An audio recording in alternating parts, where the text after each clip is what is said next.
Internet est formidable. Plein de gentilles sociétés désintéressées vous proposent des logiciels gratuits pour que vous puissiez créer votre site de e-commerce. Vous y croyez? Vous êtes alors la victime de Magento, PrestaShop et consorts. De nombreux éditeurs de plateformes de e-commerce mettent en avant la gratuité de leur logiciel. Il s'agit, dans les faits, d'un véritable leurre, dont les e-commerçants sont la victime. Le fait d'annoncer qu'un logiciel de e-commerce soit gratuit sert aux éditeurs à ne pas investir au niveau commercial.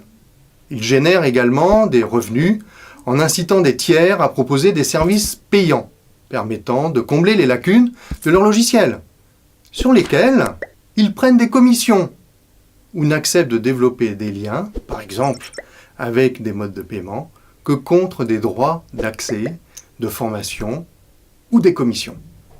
Cela signifie que l'objectif de ces éditeurs est de laisser des fonctionnalités incomplètes et de privilégier les acteurs des agences web, des modes de paiement qui les rémunèrent le mieux ou, comme Magento, vous envoyer vers leurs solutions payantes. 3 conseils pour choisir une plateforme de e-commerce. Premier conseil. Rien n'est gratuit en ce bas monde. Si cela l'est, c'est que cela ne vaut pas grand-chose ou qu'il y a des coûts cachés.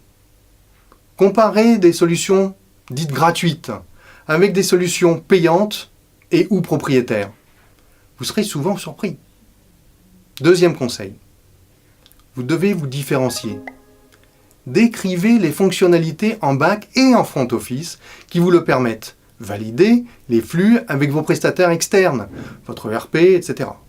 Assurez-vous que vous aurez dès le départ ce dont vous avez réellement besoin pour que votre offre soit différente.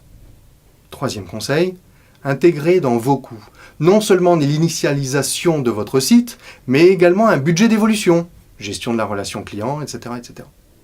Dernier point, mais non des moindres, validez la pérennité de l'éditeur. Si un éditeur tel que Magento s'est fait racheter par eBay et présente donc une assurance de pérennité, mais sûrement pas de neutralité par rapport à PayPal, qu'en est-il de l'avenir d'une société telle que PrestaShop, qui ne publie plus ses comptes depuis 2010 ?